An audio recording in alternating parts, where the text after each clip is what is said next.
آج کل نا وہ ایک فتنہ ہے، جہلمی فتنہ جس کو کہتے ہیں، تو وہ رفع الیدین کا مسئلہ لے کر بڑی بک بک کر رہا ہے. اس نے ایمان اور کفر کا مسئلہ بنا رکھا ہے. اس کو یاد رکھ لیں، رفع یدین کرنے کے بارے میں بھی حدیثیں ہیں اور رفع یدین نہ کرنے کے بارے میں بھی حدیثیں ہیں، یہ یاد رکھ لیجئے. دوسری بات، جو بندہ رفع یدین کر کے نماز پڑھے، اس کا مطلب یہ نہیں کہ اس کی نماز نہیں ہوتی، نماز ہو جاتی ہے، لیکن ہمارا کہنا یہ ہے کہ پہلے رفع یدین تھا، بعد میں میرے نبی نے منع کر دیا ہے. بعد میں میرے نبی نے منع کر دیا ہے. بہت ساری اسلام میں چیزیں ہیں، جیسے شراب کا پہلے حکم تھا، بعد میں منع کر دیا گئی، بعد میں اس کا حکم آیا. منع ہونے کا پتہ ہے آپ حضرات کو؟ اور بھائی پہلے جنازہ نہیں تھا. یہ مدینہ میں جب نبی پاک آئے، مکے میں جتنا عرصہ رہے جنازہ تھا ہی نہیں. مدینے میں آئے تو جنازے کا حکم آیا. بہت ساری چیزیں ہیں جن کا پہلے کچھ اور حکم تھا، بعد میں اور. تو ابتدا میں رفع یدین تھا، اس میں کوئی دوسری رائے نہیں ہے، لیکن بعد میں روک دیا تھا. اور روکنے کی دلیل مسلم شریف میں بھی ہے، ترمذی میں بھی ہے، ابو داود میں بھی ہے، نسائی میں بھی ہے، ابن ماجہ میں بھی ہے. لیکن اس جہلم کے جاہل کو کون بتائے؟ سمجھ آ رہی ہے؟ اگر میں کھلی بات کر رہا ہوں، میں اس کو کہتا ہوں، اگر تیرے اندر حلال دی ٹاکی لگی ہوئی ہے، جو کہ ہے کوئی نہیں، لیکن پھر بھی ایک بار یہ ازمال ہے، ذرا بتانا. ابو داود، نسائی، ابن ماجہ کھول. انہوں نے پتا کیا کہ ادھر دیکھیں، پہلے صفحے پر انہوں نے وہ حدیثیں لکھی جس میں ہے باب رفع الیدین، رفع یدین کرنے کی حدیثیں، اور اگلے صفحے پر لکھا باب ترک رفع الیدین، رفع یدین چھوڑنے کی حدیثیں. مجھے اس بات کی سمجھ نہیں آتی، یہ اتنا بڑا جاہل اور اپنے چند ایک لونڈے لپاٹوں کو بھی جاہل بنا رہا ہے کہ تو وہ حدیثیں تو بیان کرتا ہے کہ جن میں رفع یدین کرنے کا حکم ہے، وہ کیوں نہیں بتاتا جن میں رفع یدین منع کیا گیا ہے؟ اور میں یہاں پر علمی بات بتا رہا ہوں آپ کو. رفع یدین کرنے کے بارے میں جو حدیثیں ہیں نا، نبی نے حکم نہیں دیا، یاد رکھ لیں. اس کو کہتے ہیں قولی حدیث، قول کہنا، حکم یہ نہیں ہے، یہ فعلی حدیث ہے. اس کا مطلب کیا ہوتا ہے کہ صحابی کہتا ہے میں نے دیکھا ہے نبی پاک نے یوں کیا، میں نے سنا ہے نبی پاک نے یوں کیا، مجھے بتایا گیا کہ نبی نے یوں کیا. وہ یہ نہیں دکھا سکتا، یہ جہلم والا یہ نہیں دکھا سکتا کہ نبی پاک نے کہا ہو کہ رفع یدین کرو. میں بچے تیرے سینے پہ چڑھ کے کہہ رہا ہوں، میں تجھے دکھاؤں گا. صحابہ کرام نے یہ بھی کہا ہے، ہم نے دیکھا کہ نبی پاک نے رفع یدین نہیں کیا.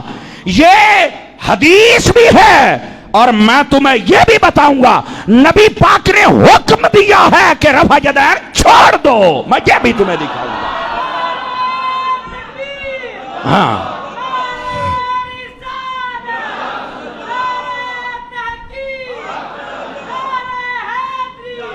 اور سنو، ایک ہوتی ہے حدیث قولی، ایک ہوتی ہے فعلی. میں تمہیں رفع یدین کے منع پر قولی حدیثیں جس میں حضور کا حکم ہوگا کہ رفع یدین نہیں کرنا، نہیں ہاتھ اٹھانے، میں تمہیں دکھاؤں گا. اور میں تمہیں یہ بھی دکھاؤں گا فعلی حدیث کہ صحابہ کہیں گے ہم نے دیکھا ہے حضور نے رفع یدین نہیں فرمایا. تو وہ کہتا ہے، اور آگے سے پتہ کیا بک بک کرتا ہے، وہ جی بخاری شریف کے اندر جو نماز ہے نا وہ لوگ نہیں پڑھتے. تو میں کہا ساری نماز بخاری دے وچ ہے. میرا ایک اور سوال بھی ہے، میں نے کہا میں چیلنج کرتا ہوں تمہیں، چیلنج ہے تو ویسے شے کوئی نہیں، پر چند ایک جو تیرے لپاٹے ہیں ان کمینوں کو بھی پھکی دینی ہے نا جی، یہ ان کے لیے ہے. میں چیلنج کرتا ہوں، ادھر دیکھ، رفع یدین ہم بھی کرتے ہیں، ایسے کیا اور ہاتھ باندھ لیے بس. لیکن تیرا سوال یہ ہے کہ جب رکوع میں جاؤ تب بھی کرو، رکوع سے اٹھے تب بھی کرو. میں نے کہا میں تجھے بخاری سے حدیث دکھاؤں گا اور مسلم سے، دو کتابوں کے حوالے. ویسے نسائی، ابن ماجہ، ابو داود، مسند احمد و دیگر کتب سب میں ہے، لیکن میں نے کہا سیاستہ سامنے 6 کتابیں رکھی ہیں نا، میں اینا نو ماننا، بغیرتا تو نہیں مانتا ہے. میں کہتا ہوں اگر حلالی ہے تو کھول ان کتابوں کے اندر. جیسے شروع میں رفع یدین ہے، اسی طرح رکوع کے بارے میں بھی ہے. اسی طرح فرمایا جب نبی پاک سجدہ کے لیے جاتے تھے تب بھی رفع یدین کرتے تھے, جب سجدہ سے اٹھتے تھے تب بھی رفع یدین کرتے تھے. جا میرا چیلنج ہے, بتا یہ حدیث میں ہے کہ نہیں ہے؟ اور جھوٹے غدار اور جاہل, بتا یہ ہے کہ نہیں ہے؟ اور وہاں کہتے نہیں یہ ہے تو صحیح, حدیث میں تو ہے, منسوخ ہو گیا ہے. تو میں کہ پھر تو بخاری والی حدیث نماز پڑھتا پہ ہے او جاہلا, سجدے کے وقت بھی رفع یدین ہے. میں حدیث دکھاؤں گا یار, مسلم میں بھی ہے بھائی, باقی ساری کتب میں تو ہے ہی ہے. تو کیا مسئلہ ہے کہ رکوع کے وقت رفع یدین کو لے کر طوفان کھڑا کر دیا جائے؟ رفع یدین پہلے تو یہ بتانا. اور اگلی بات بھی سنو, کہتے ہیں جی یہ منسوخ ہو گیا ہے. میں نے کہا اے تے تینوں دسنا ہے, اور گندی شکل آ لیا, اے تینوں دسنا ہے. اگر سجدے کے درمیان رفع یدین ہاتھ اٹھانا اگر منسوخ ہے, ہماری دلیل یہ ہے کہ جو رکوع کے وقت اٹھایا جاتا ہے وہ بھی منع ہے. امام مسلم نے جہاں پر یہ حدیث لکھی ہے نا, آپ نے فرمایا باب الامر بالسکون فی الصلاۃ, باب کا نام ہی وہ رکھا ہے. فرمایا وہ باب جس میں اس چیز کا حکم دیا گیا. حکم پر جاہل کو کیا سمجھ آئے گی؟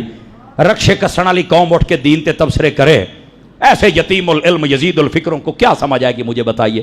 لیکن یہ آپ لوگوں کی تسلی کے لیے بتا رہا ہوں, امام مسلم نے چیپٹر ہی وہ قائم کیا, نماز میں سکون کرو, ہاتھ نہ اٹھاؤ. میرے نبی صلی اللہ علیہ وسلم نے منع کیا ہے, اور یہ میرے پاس باقاعدہ طور پر میں نے ہر چیز لکھی ہوئی ہے اور لکھ کے میں لے کے آیا ہوں. لیکن جو میں بات کہہ رہا ہوں نا, ذرا اس بات کو آپ سمجھیے. آپ حضرات, یہ سارا جاہل ہے, اس کو کیا پتا کیا کرنا ہے اور ہم نے کیا نہیں کرنا. نبی پاک صلی اللہ علیہ وسلم نے منع کیا اور حکم دیا کہ آپ نے ہاتھ نہیں اٹھانے.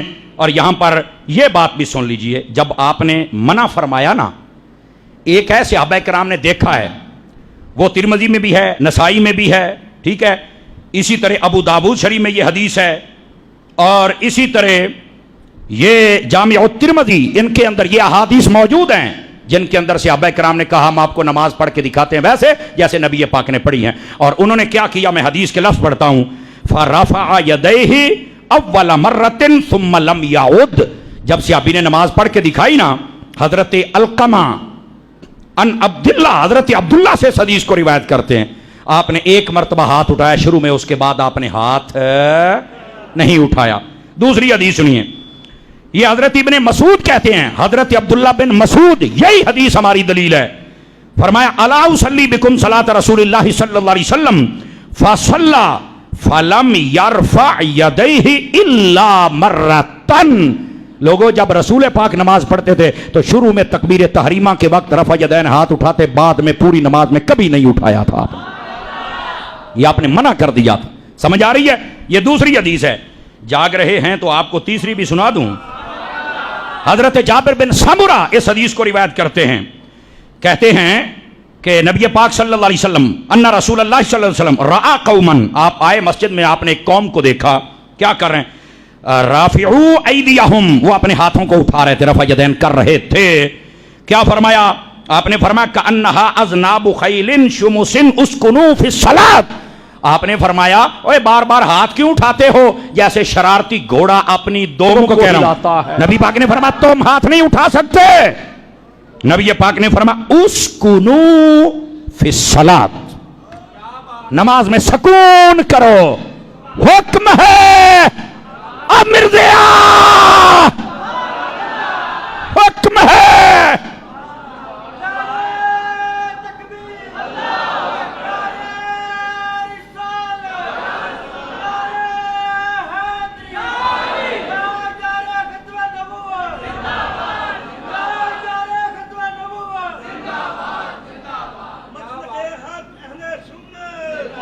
مسلم شریف ہے, مسلم شریف.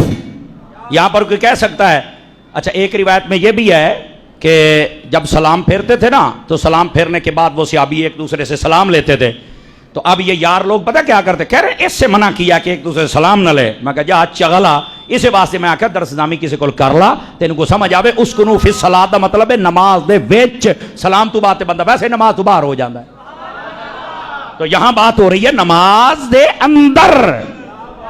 مسلم شریف میں ہے، ویسے یہی حدیث